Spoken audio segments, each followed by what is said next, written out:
business. Thank you for joining us. I hope you're getting lots of benefit and information from the Logistics Business Virtual Exhibition. Do look around at all our booths and other facilities that are there. The panels will be available afterwards for upload from the website.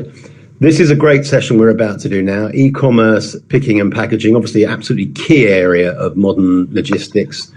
And I'm joined by Ruud Hendricks from PC Data in the Netherlands, Gianluca Rossi, who's Sales and Marketing Director for Sitmar, Italian packaging technology specialist, Marcel van Schijndel of SAT Technologies, which has runs what's called a Stack Assist pallet stacking tool, and Guy Cotin from Six River Systems, and Guy is joining us all the way from Boston. So without further ado, Ruud is back. Excellent. Without further ado, I think maybe we'll start with Gianluca, shall we? So that Ruud can just get settled. Gianluca, do you want to start talking, or do you want to share anything, or should we just talk? I prepared the presentation. If you agree, I can try to share my screen. Try to share, yeah.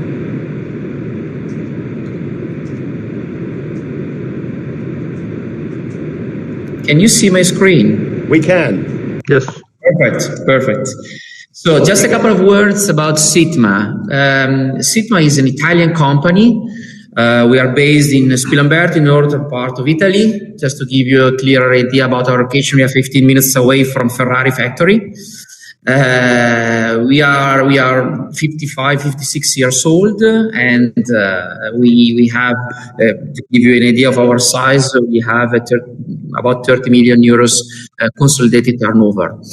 We have always been packaging machinery manufacturer since the beginning. These are our locations. We are in Japan. We have a branch in Japan. We have a branch in France, and we have a branch in the US. We basically cover the entire world. We have more than 9,000 machines installed all around the world in 70 different countries. We are a team of more than 170 people. And since the beginning, Sitmar exported more than 80% of its production turnover. Again, machinery manufacturer. In the latest years, we focused our R&D activities and our portfolio on the e-commerce packaging, because e-commerce is growing, and because e-commerce needs packaging. And we identified the e-commerce challenges, what we continuously hear from our customers.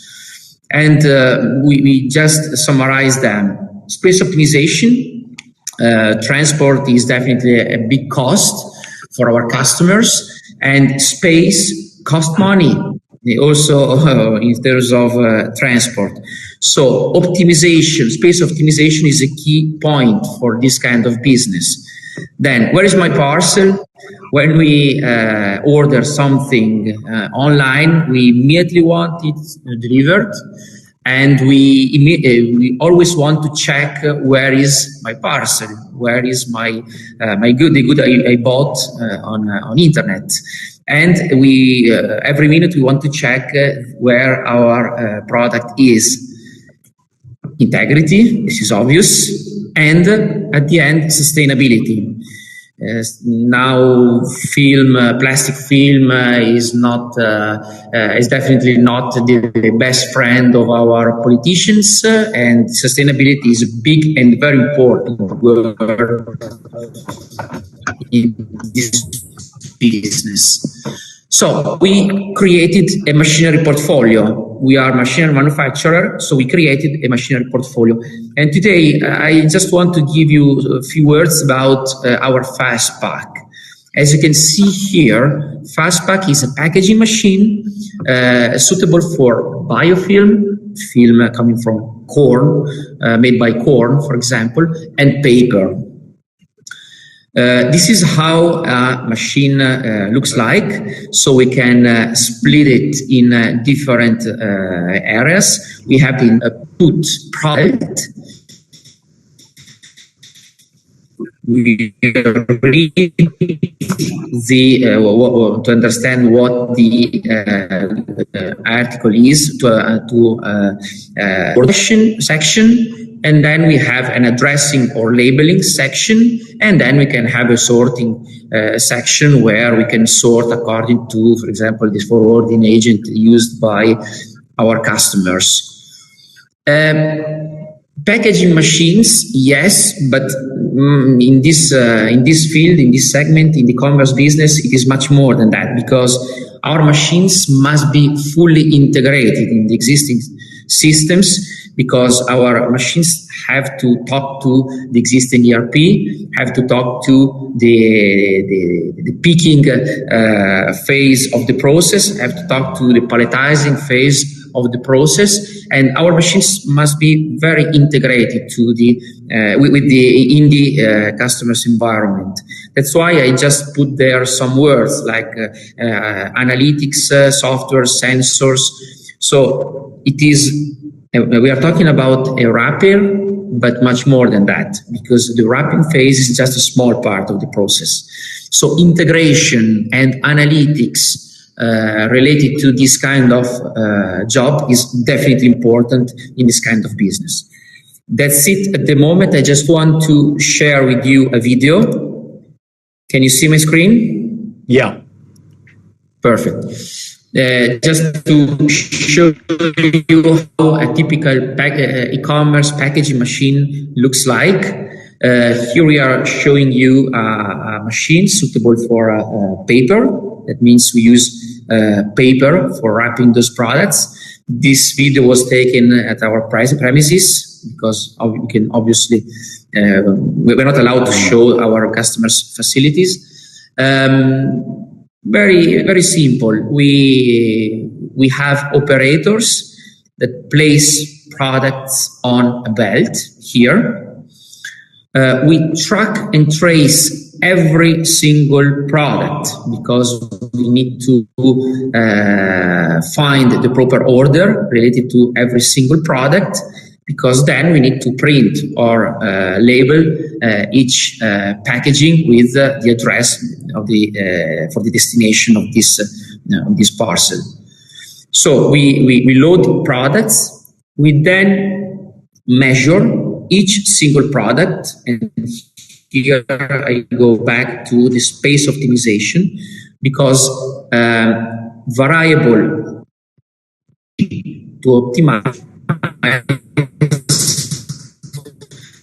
the transport phase.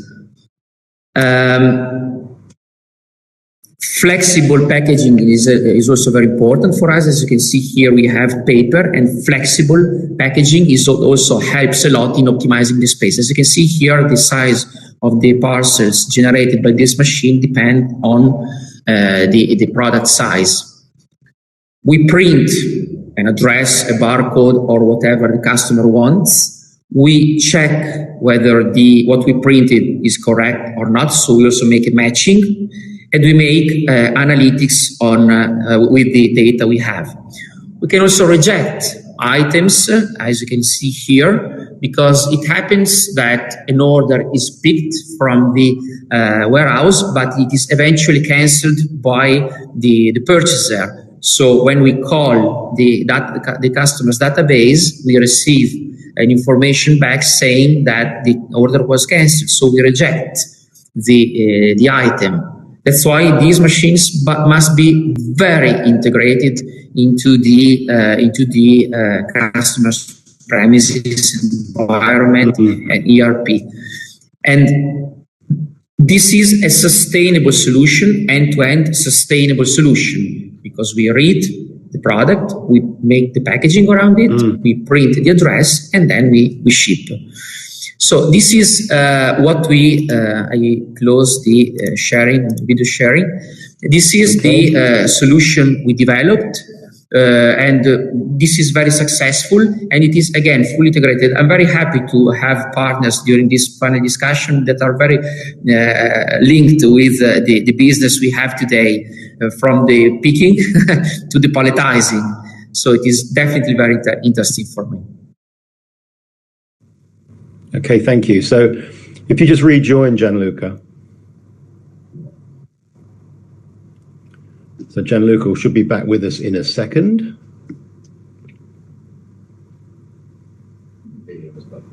Yeah, he's back. Yes.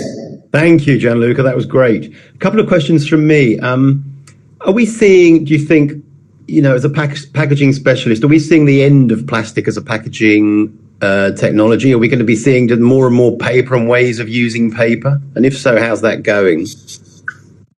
It depends on the area. In Europe, definitely yes. Let me say today, out of 10 machines we manufacture, 9 of them are only for paper. Could you say that again? Europe, you just broke up a couple of times. Sorry, if you just say that again? Yeah, out of 10 in Europe, out of 10 machines we manufacture, 9 of them are for paper. Right. Okay. Outside Europe, it depends. In South America, paper is definitely very important. In North America, not yet. They are still looking for plastic film solutions. In Asia, again, not yet. Not yet. The clear trend is in Europe today. And it is very clear that with no discussions. Paper is definitely very important in this kind of business, and not only in this business, to be honest. Sure, but do you expect the rest of the world to follow suit, or do you still? Because obviously North America. Well, North America is changing, even because also the political situation changed a lot recently, and we are now today receiving the first requests for proposals for paper wrapping in the US right now. So the transition, we expect this transition in the US, in North America within 2022. Right. In Asia, it is not clear yet. It is very difficult to understand what is the trend. It seems in India, trend is starting now, but as a matter of fact, it is not clear yet. Even because we also have to consider this. Paper is definitely more expensive than plastic film, but paper is also a very good communication vehicle for our customers. So they use the transport packaging for advertising.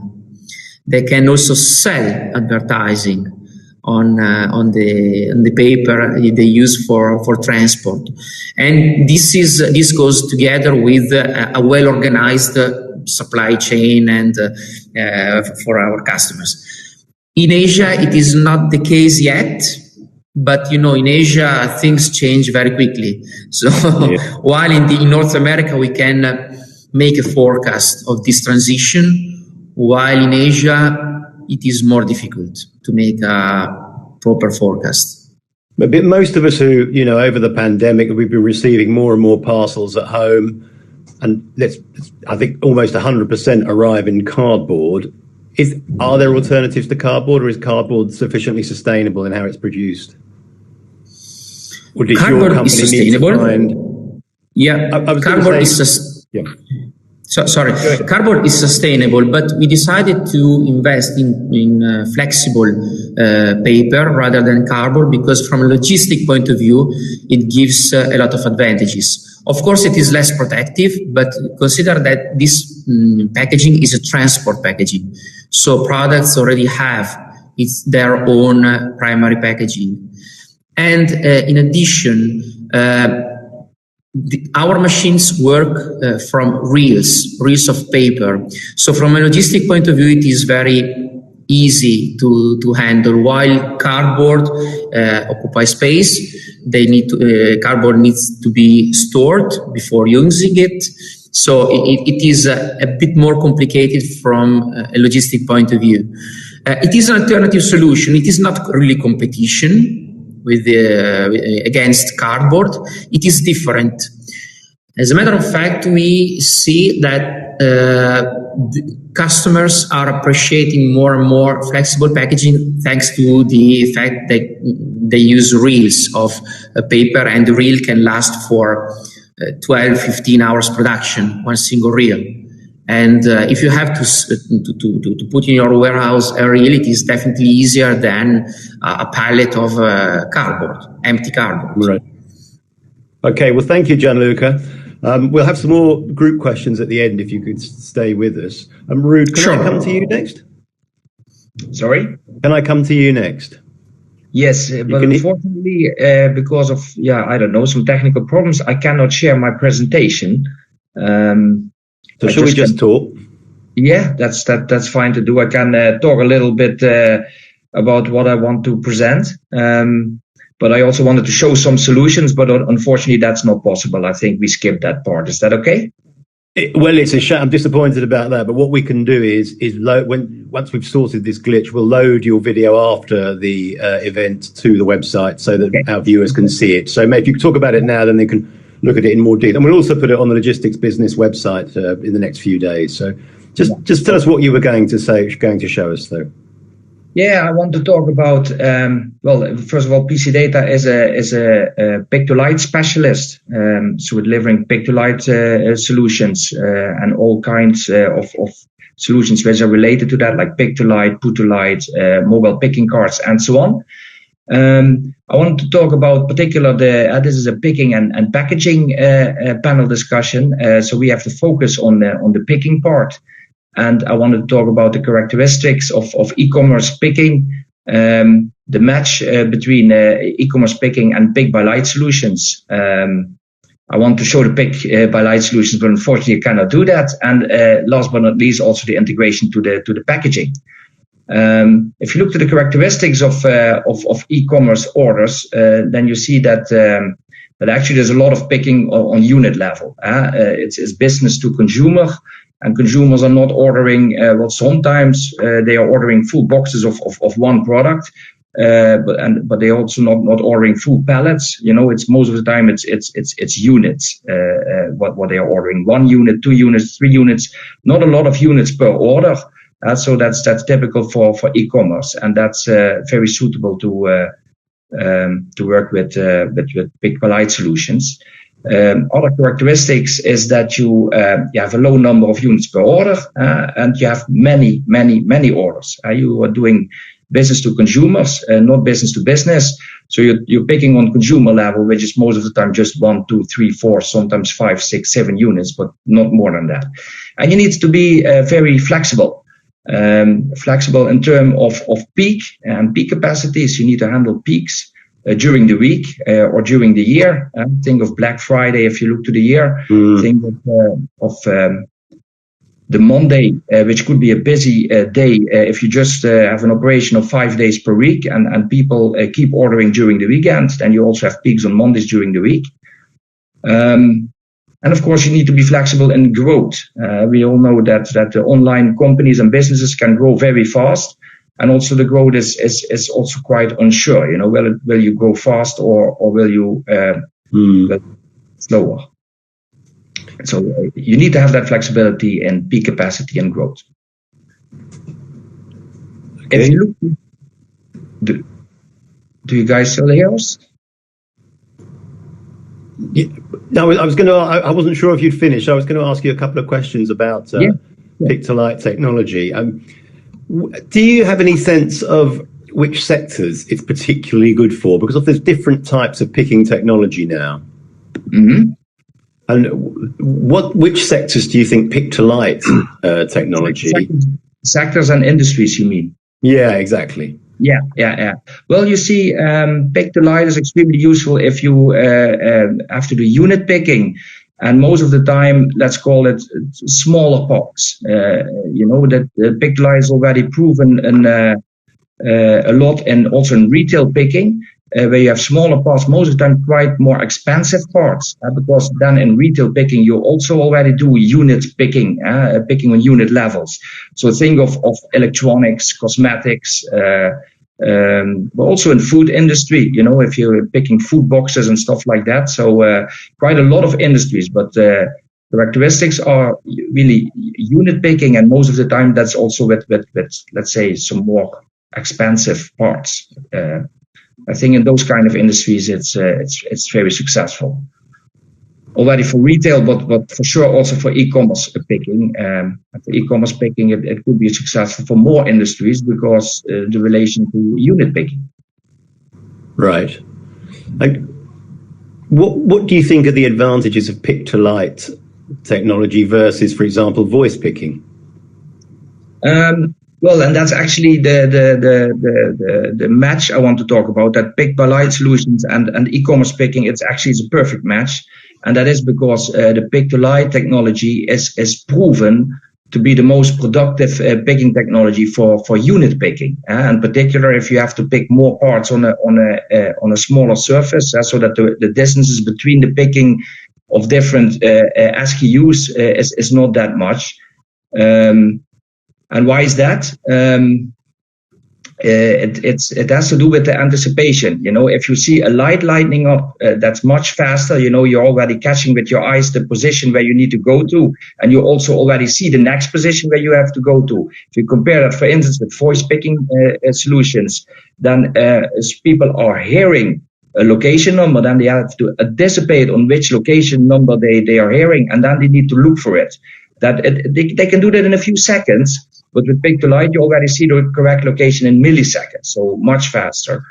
And actually, I wanted to talk a bit about a good case study, which is also shown on the exhibition on our booth, on our PC Data booth, of a company, Holland & Barrett, quite famous, I think, in the UK, but also in some countries in the mainland in Europe.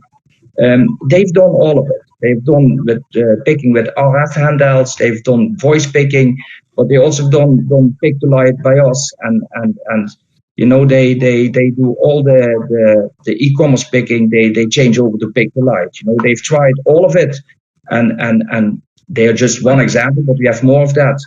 They've seen in reality, and that it's proven to be 15 to 25% more productive compared to other picking technologies. Fantastic. Well, the video and the presentation we'll be able to put to the website later in the week. So I'm sorry you couldn't show that now. I'll come back at the end with some general questions on the sector, if I may. But perhaps we'll come next to you, Guy. Sure. Thanks, Paul. So much like Ruud, I'll certainly send you guys a presentation to upload, but give you guys sort of the quick 5-minute spiel on who is 6 River. And I think building on what Ruud was just talking about, the whole notion of picking and the importance of it. So at 6 River, really what we're engaged in is bringing AMR technology to the warehouse with software to help do and to help enhance the picking, specifically geared towards retail, e-commerce, also some B2B, et cetera. But again, for items that are going to be fast moving, being picked, put on the robot to then go out and be sent out. What we'll do is we'll upload later sort of the slide deck. You'll be able to see visually how the robot and the system works together. But I think a lot of what we do really addresses all the points that have been talked about so far around the growth of e-commerce, the shift in terms of how we're fulfilling orders and how we are going to market, or at least retailers, e-commerce, direct-to-consumer companies, even some B2B companies, right, how they're approaching the space. And I think it's a really interesting discussion because I think when we think about, at least when we look at the warehouse, right, the warehouse itself is really shifting, right? And I think we are seeing, especially during COVID, but even before COVID, we were seeing this, but COVID has only accelerated it. We're seeing the warehouse shift in terms of it's not just a simple pass-through in terms of inventory coming in, sitting on the shelf of the warehouse, then being put into other bids and shipped out to a store in another location. Now we're seeing orders being fulfilled from the warehouse directly. We're seeing still fulfillment going to the store. We're also seeing sort of the circular aspect, right? We're seeing returns coming back in. So inventory now is flowing back in from the returns channel back into the warehouse. And that means now your technology has to be flexible enough to sort of handle both of those aspects, right? Both flows of inventory. And I think that's one of the areas we're truly trying to address with our AMR technology is not just the picking, and we're also doing replenishment at the warehouse shelf level, but what happens when stuff comes back in? How do we leverage this technology to then index back this inventory, put it back, whether It's on a shelf in the warehouse, whether it's directly going out to some other location, whether it's being refurbed, all those things. So I think it's a really fascinating example, sort of what we're all seeing in terms of the warehouse itself and the role it plays in supply chain. And our technology, the Six River technology, is playing a role, again, from that AMR standpoint, from the ability to do the each picking, from being able to do replenishment, but also being able to do things such as taking back returns and putting those back on the shelf. What's the secret then? How are you fixing it? Because as you say, that's a pretty tough ask, what you've outlined there. Yeah, no, I think it's, and I certainly am not going to claim that we have the magic wand to solve it all, but I think we really look at it as a combination of the software and the hardware. The hardware being the robot, the software being the intelligence behind understanding how to, for lack of a better term, ingest the inventory, how to then understand how to reallocate the inventory, understanding how to take in orders from a WMS or a system of record, and to better allocate the picking path of the robot. And it's really, again, that combination of the software and the hardware. And I think we as a company, I think our R&D spend is probably geared more towards the software side. Not that we don't spend a lot on the hardware, but we're really focused on that intelligence level, right? One of our co-CEO and founder, Jerome, will always say, the software sets the work, the hardware executes the work. And I think that's something that we all have to think about, when we're addressing this, because I think you guys just made the great points too, which is this is changing so quickly. COVID has absolutely accelerated a lot of this change, and we're not even we don't know what's going to happen after COVID and beyond. I think, I've always said, before COVID, we were seeing these trends happening already. COVID just accelerated them. And now we're going to a new world where we don't know we don't know how fulfillment's going to happen. We don't know how we as consumers are going to react. We don't know what the demands are going to be, but we do know it's always going to change. So we need to have the systems in place that can keep up with it. And a lot of that, in my opinion, is the software behind it that helps, garner and allocate the work. Sure. And big question about Six Rivers software. Is it all proprietary? And is the hardware also proprietary, or are you working with partners on those? Yeah, so we do work with partners. Our software is proprietary, as is the hardware, but we certainly, from our standpoint, our hardware and our solution, when you look at the warehouse, addresses one part of the warehouse needs. So we absolutely talk to partners all the time about different aspects of that warehouse, because in my opinion, there's no one-stop shop automation player for the warehouse. So whether it's a pick-to-light solution, whether it's a pallet mover, whether it's a box builder, all those, we certainly partner with a lot of players in those areas, because we understand that we are part of a greater solution, which is to help that warehouse get to a maximum level of optimization. But I certainly don't think that any of us, and I don't know any company that provides a one-stop shop. And I think, or at least my belief is, that's not going to happen anytime soon, because the warehouse itself is so complex and it's constantly evolving itself to meet the customer needs. And do you have a core product, Guy, at Six River, or is it a case of amalgamating a series of solutions and making up a suite for depending on the bespoke needs of the customer? So our core product, really, and you'll see in our presentations and our slides, and if you go to our website, you'll see it is our robot. That's the hardware that we call it a Chuck. The name Six River comes from here being in Boston, the Charles River, and Chuck is the short, nickname. I hadn't made that connection, but yeah. Yeah. So if you spend enough time with this, you'll see a lot of the themes here around aquatics, rivers, oceans, things like that. Our main product is the Chuck, which is the picking robot. But then really it's also the software that goes around it that helps guide that robot and tell the robot what to do. And again, we're focused primarily on that each is picking. So we're looking at, we have a 90 kilogram freight capacity on the robot. So we're really geared towards retail, e-commerce, soft goods, some B2B when it comes to the right pieces that fit on there. But really in those areas, pharmaceuticals, life sciences. So, we're not picking couches for IKEA, unfortunately. They're too heavy. But we're certainly work with a lot of different companies when it comes to their needs for those items picks. So that's our core product. And we constantly evolve around that product and around that software. Well, that's fantastic. Well, thank you, Guy. I'll come back to you at the end, if I may, with some more kind of questions. But we're going to move to a different area now, because we've been talking about conveyors and picking and pick-to-light and packaging. And we think of small e-commerce boxes, pieces, eaches. If we come to Marcel's got a palletizing tool, which, of course, is something that can be forgotten in this whole e-commerce discussion. So do you want to tell us a bit about it, Marcel? Yeah. Thank you, Paul. I'm from SAT or SET Technologies. It's a fairly new company, started 2017, but mainly we are experienced in mixed palletizing, robotic mixed palletizing. That is what we normally do. It's a different company, but we discovered that in manual warehouse operations, where you do case picking, there is let's say, critical point. The person itself is a critical point. How to not to pick the cases, but how to build a nice stable pallet without restacking, without mispicks, without other mistakes. So we developed special software to do mixed palletizing calculations, and we thought the solution, maybe we can help this order picker, which is fairly new in a warehouse, to make his life a little bit easier by presenting a stacking instruction which he can use to do this without any training and without any mistakes. Of course, full automatic warehouses, they are a growing number in this time also, especially in COVID. But we still think that 80-85% remain manual. Finding people that want to do order picking is a struggle, not only here in Europe, but also in other countries.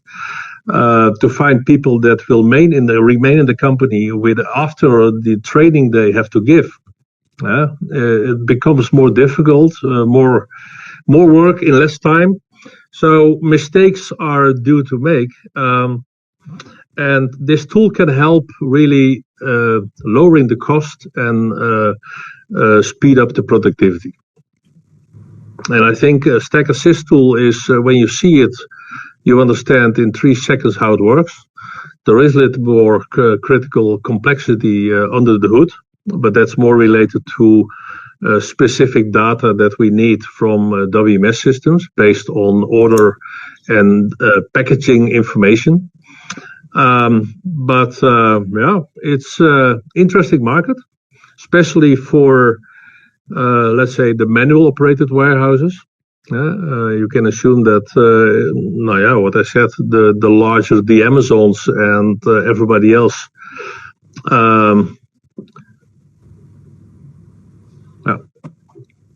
We can hear you. No, I see a message in front of me, so okay. I know from who, so I will answer that later. Okay. Case picking is not item picking. All of my colleague speakers here are basically linked to item picking. Sure. This is more case picking.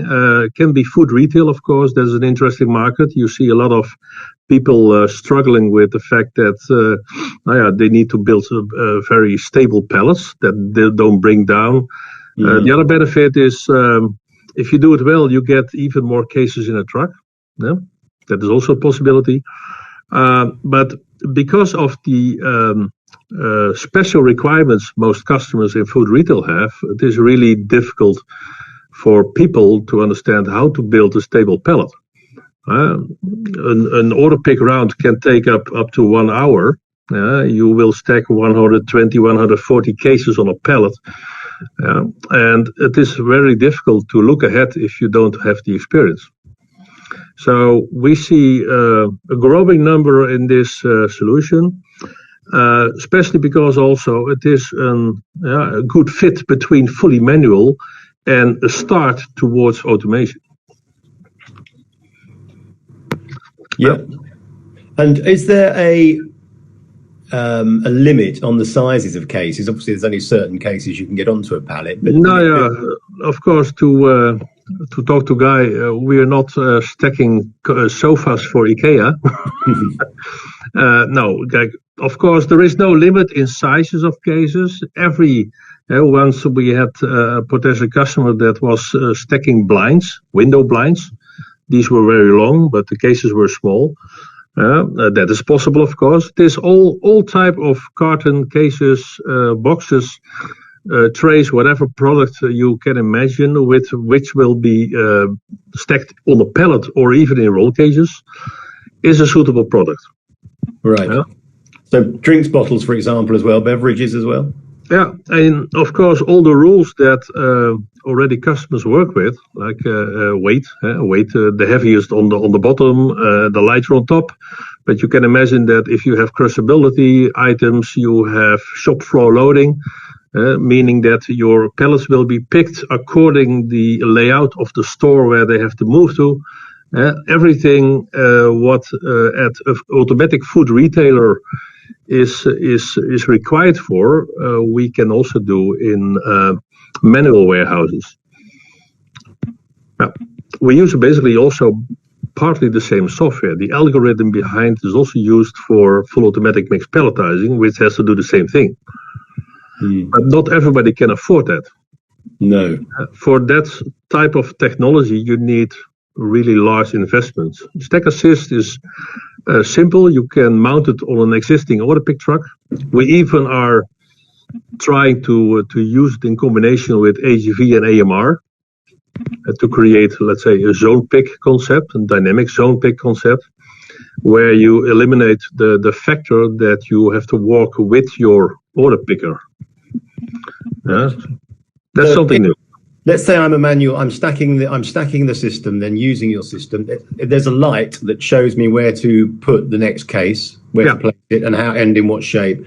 We have two ways of giving instruction. One is on screen, which is basically the most clear. So you see on a really large screen on the order pick truck, we mount a tool there, which has a color screen where we put the top view of the pallet and a 3D side view of how you look at a 3D side.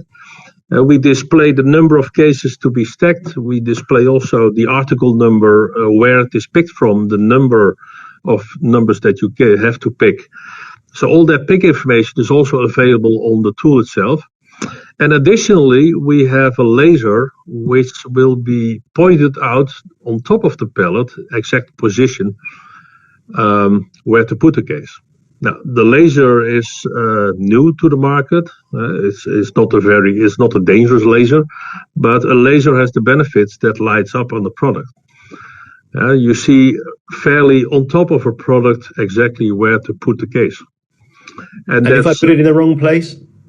Yeah, that is something else. In some older previous videos, we showcased the development that we had with vision. We are upgrading the vision development towards new type of technology. Initially, and it still will be, when you put a case on a wrong place, then of course nowadays nobody will notice. But when the vision part is also available, then the camera will detect that it is on the wrong position, and it will indicate you that you have to restack it again to put it in the right place. Right. Yeah, and it also will tell you if you picked the right number of cases. Right. So to eliminate mispicks. And of course, there are specific customer requirements. There is one customer that says we need identification of cases that really are stacked on a pallet. So at reception, we need to understand that the cases we ordered, especially for franchise organization, we need to be sure that those cases are stacked on this pallet. And of course, also a camera can help with that. Other things that we use the camera for is calibration of the laser to indicate if the laser is on the right, let's say, place on the pallet. And in future ways, you can also use a laser and a camera for different purposes. But that has more to do with productivity increase, gamification, a number of nice features. You're Netherlands-based, Marcel. What sort of outreach do you have globally so far with the product? Yeah, we have also an office in Grand Rapids in the US. The US market for us is particularly interesting because of the size and because also of the size of the warehouses. Of course, you have companies like Walmart and Kroger and Amazon. Now, we speak to them quite frankly. We are testing quite a few customers the tool itself, but we also have learned that the operation in the US, order picking or order collecting, is fairly different than what we do here in Europe. Of course, pallet sizes are bigger. Also, height differences, regulatory. A lot of stuff is different than the nice warehouses here. Sometimes you will end up in a cave. Imagine that you have a laser on your order pick truck is also something that can be broken. So it's challenging, but it is really interesting to do this, because we get also a lot of interest from Southeast or Asia, Australia, South America, everywhere where people are working in warehouses. Basically, they do the same thing, but they also have the same issues. Yeah. How to build a big mixed pallet? You need training. So a lot of talks and interviews with customers learns also that if you train a person, sometimes in most cases in 3 weeks he's already gone. Sure. Yeah, he wants to do something else. You have to start over again. With Tech Assist, basically, you can tell the guy, this is your number, this is your truck, and follow the light. Yeah. And of course, he needs to operate the pick solution. Thank you. I was going to thank you for telling us about that. I wanted to just move on to general questions about the sector to get you all to answer as a group, if you wouldn't mind. And the first question, I think we've also got some questions from attendees, which I want to put to you. But the first question was impact of social distancing. That's a big thing that we've seen just in the last 12 months. How has that affected your ability to implement your projects? I'll start with, should we start with you, Ruud? Yeah, well, what you see is that we do, let's say software-wise, we do more and more remotely. You have to do that. We're also doing business globally, all over the world. And you simply cannot travel to particular countries. We are headquartered in Europe, the Netherlands.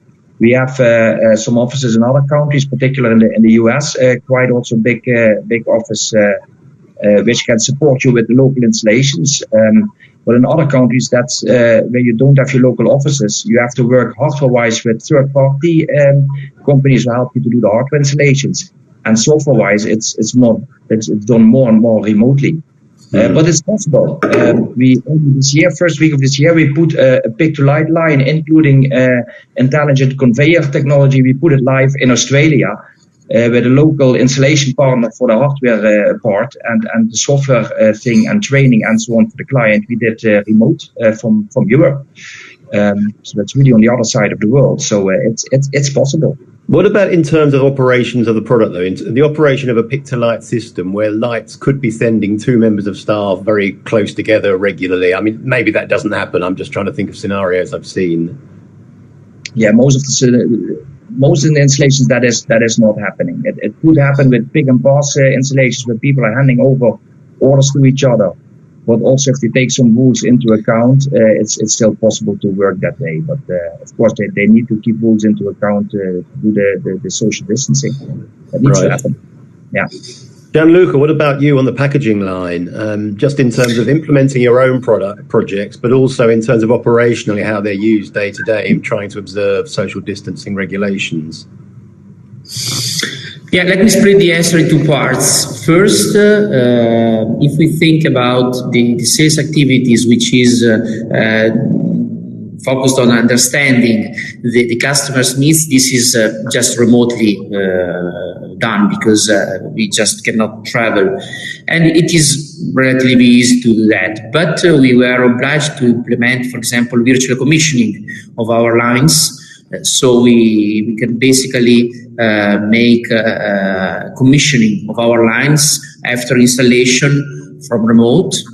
So we equip our customers with smart glasses to drive them during these commissioning phases, and we can handle like this. All our machines are connected, so we can make remote assistance. We can have analytics on them to check the functionality of each part of them.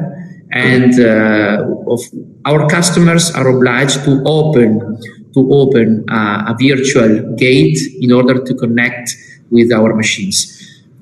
Social distancing also affected the layout of our machines, because today we are obliged to consider the social distancing for operators when we design a layout of our machine. For example, in the induction phase, where operators load products on the machine, we need to consider 1.5 meters, 2 meters, it depends on the area, of social distancing between them, which was not considered before. So there is also an effect. The social distancing also affected the machinery layout, which is a bit strange, but this is the reality. Of course. Guy, have you what experiences have you had? Yeah, no, it's interesting just to sort of mirror what has been said. So from a selling standpoint, we actually in a way, exercise a new muscle, which was all the remote selling, the remote implementation, which I think will help us moving forward. But to Gianluca's point, what's interesting is our machines themselves were able to help with the actual social distancing within the warehouse itself. And just a quick story, before COVID, I remember we had a conversation with a prospect and their HR department actually said that, they didn't want to talk to us because they were afraid it was going to impact labor and reduce labor. That same prospect came back to us during COVID and all of a sudden, asked us, well, could your robots actually keep our labor safe, right? Keep them 6 feet apart, keep them separate within the aisles.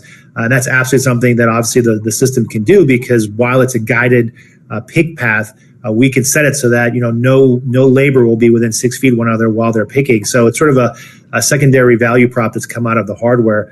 And to Gianluca's point, it's certainly something that we've had to take into consideration, not just from the selling implementation, which I think we've been able to do remotely, but also how it can help our customers with their need to keep their labor socially apart. Sure. And Marcel? Basically the same. It's if you don't need guidance, you don't need support, you can fairly do your job alone. It's helping this whole thing. The problem is mainly show that we cannot, or companies are not willing to, let you in easily today. It's not only to put the tool there, we also have to provide them a little bit of advice, how to organize their warehouse in a better way. And that is the part that nowadays we do a lot of simulation, because we physically cannot be there. And the travel ban, we have an office in the US. I never been there last year. So that makes things a little bit difficult, but we have good people in the US, so we can manage this. I don't really see it as a benefit, because of it's all COVID related, which is not really nice. But it will help, yes. Yeah. Okay. We're getting some questions from attendees, and my colleague David has been giving you personal questions, which I see you've been answering, which have come in from our attendees. I have one. I'm afraid I don't have the name of the person who sent it, so I'm sorry to that person. But for all of you, robots or people in the future in the warehouse? Are there going to be people in warehouses in the future? Let's start with Gianluca. Yes, but probably with different tasks. While today people, I'm talking about our machines, are meant to feed the machine with products, probably in the future there will be people just to supervise the operations rather than physically load products on a machine.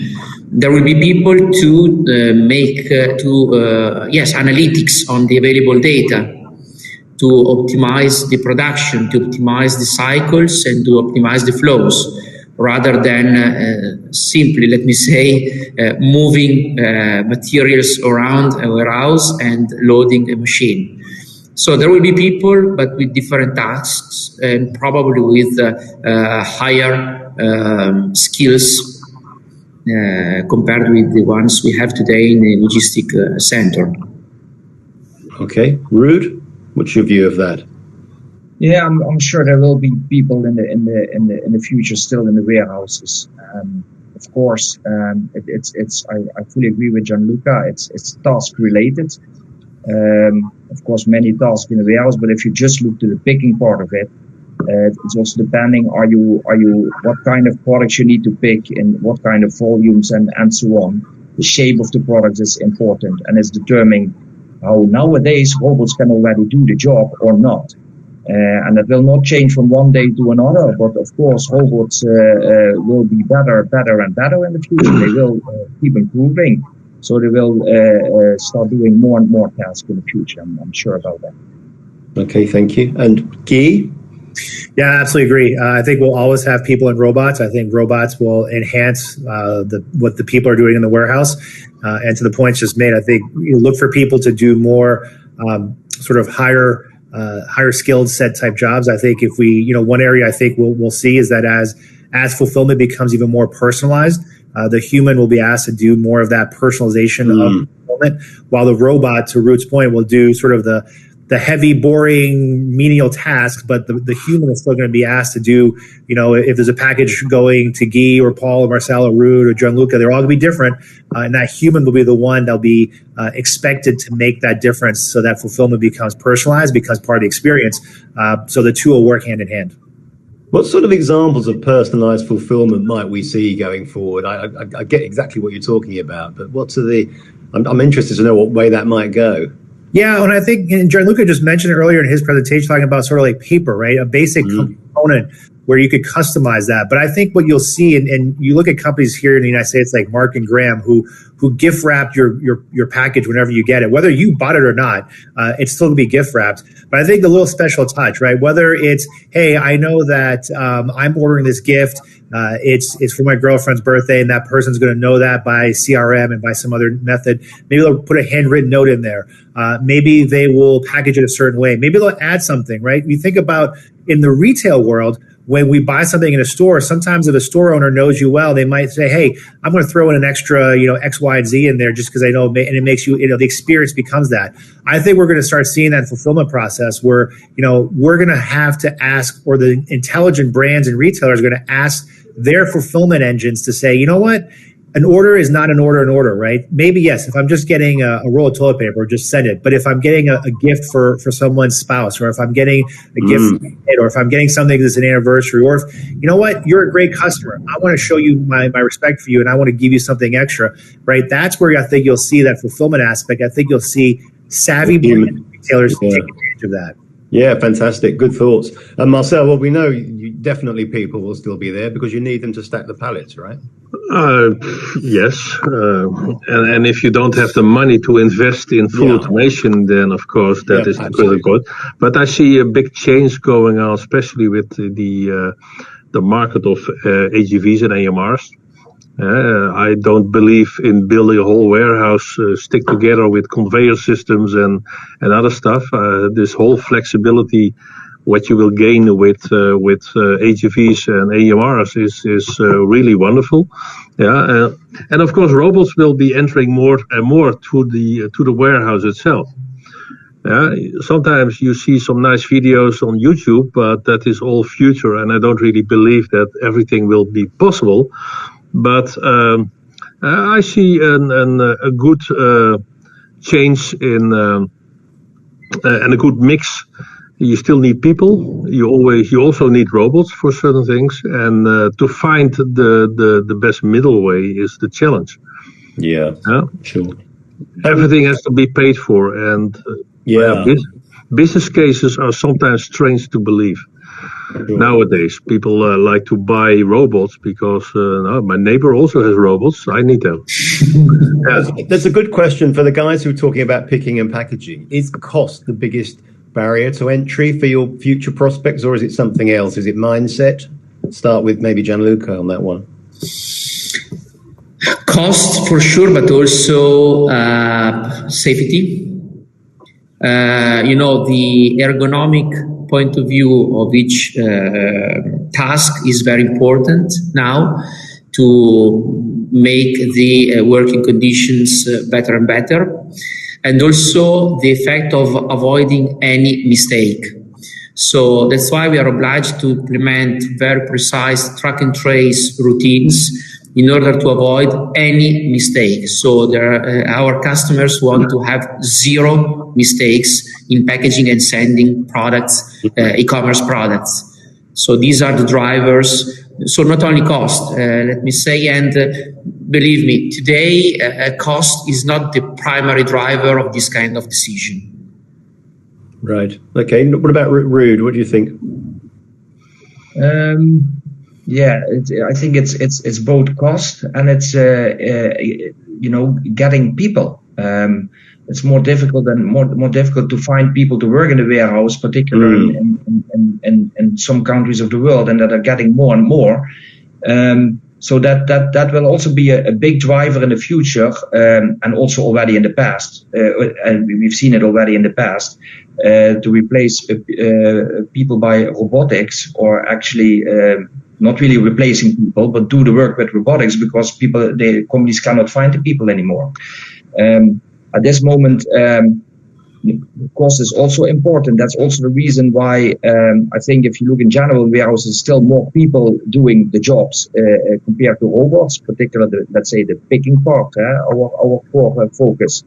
But that has to do with the cost impact, which is still related to implement the robotics, but it's getting better and better, the cost for robotics and the capacity of robotics. They are faster and faster, can do more and more for the same cost, which is also making the cost benefit for robotics much better. Anything to add to that, Guy? No, I think all great points. I do think a big part of it, the hurdle is going to be sort of the mentality, right? I think once people get over that hurdle of the technology, I think then you'll see the cost aspect sort of going away. But to Ruud's point too, the cost has to come down. So I think it's all the above.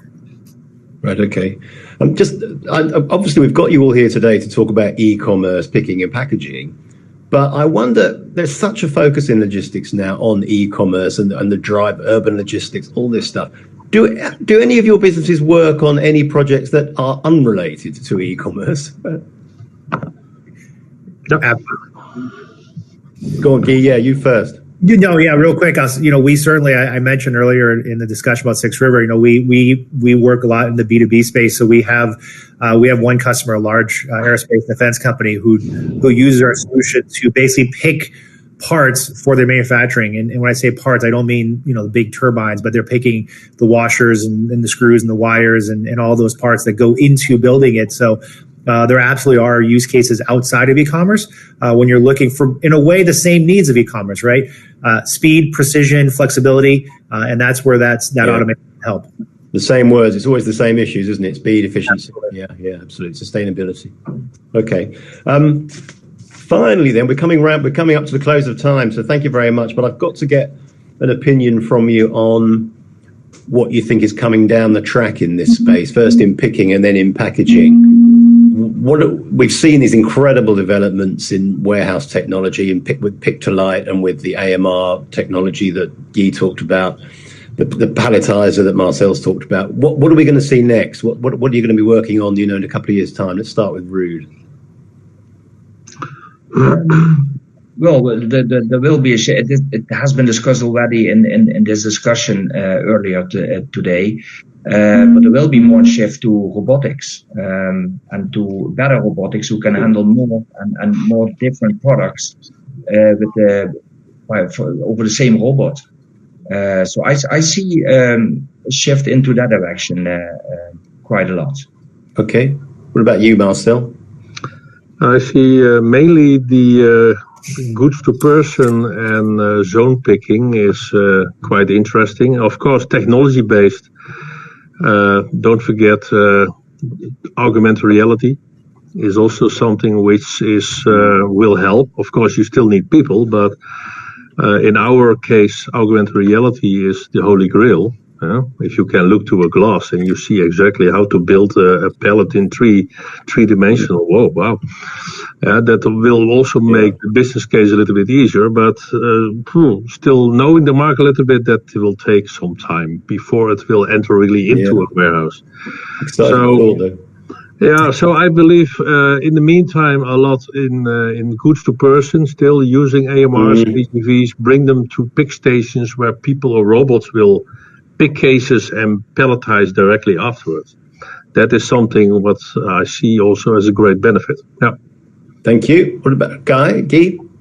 Yeah, I think what's interesting for us and for me in general is we want to think about sort of what's coming down the pike is thinking about the warehouse differently. And when I say that, I say, we look at inventory across a network, whether it's in the warehouse, whether it's in the store, whether it's in a dark store, whether it's in a micro fulfillment center, whether it's still at the factory floor, and how do we marry sort of automation with full-time employees to then fulfill orders differently across the network. So I think what we're going to see is more automation creeping into our worlds as consumers. So we'll be living as consumers at the grocery store or at store in general. We'll see more robotics, more automation there, helping do things such as fulfill from store, BOPAC, so buy online, pick up at curb. And then we're going to see automation creep into that space as well. So it's not just the warehouse. I think we're going to see it expand outside the warehouse into wherever inventory is available to promise. We'll see more automation creep into there to then again do the things we just talked about. Make it more precise, make it faster, make it more sustainable, all those things. But I certainly look at that in the next few years. Yeah, because we're seeing fulfillment move into stores, aren't we? So, yeah, good points, yeah. And so just packaging then, Gianluca, what will we see in packaging? I would answer with 3 words: sustainability, automation, and personalization. Automation, of course, because most of the packaging tasks are today manually made. Sustainability, because we have to consider more and more sustainable packaging materials as a general trend, also extended to North America, for example. And personalization, as Guy said before, every single packaging can be personalized according to the purchaser habits. These data are available to our customers, and they can really personalize them by adding, for example, a QR code where our customers can link to something interesting for them. And the personalization will be a key point in the next future. That's a great take, the idea of personalization. We're going to see a lot more of that. Very grateful for all your expertise, guys. I think the time's up. I've taken enough of your very valuable time. Thank you for taking part. Just to say to our attendees that all presentations and videos will be available on the website for further exposition. And of course, there's also the booths that all these companies, Six River, Sitmar, SAT Technologies, and PC Data all have booths on the show, so you can see those there. And of course, if you want to get in touch with any of these guys, please do contact us here as well. But just leaves it for me to say thank you, Guy, thank you, Marcel, thank you, Ruud, thank you, Gianluca, for your excellent expertise and advice.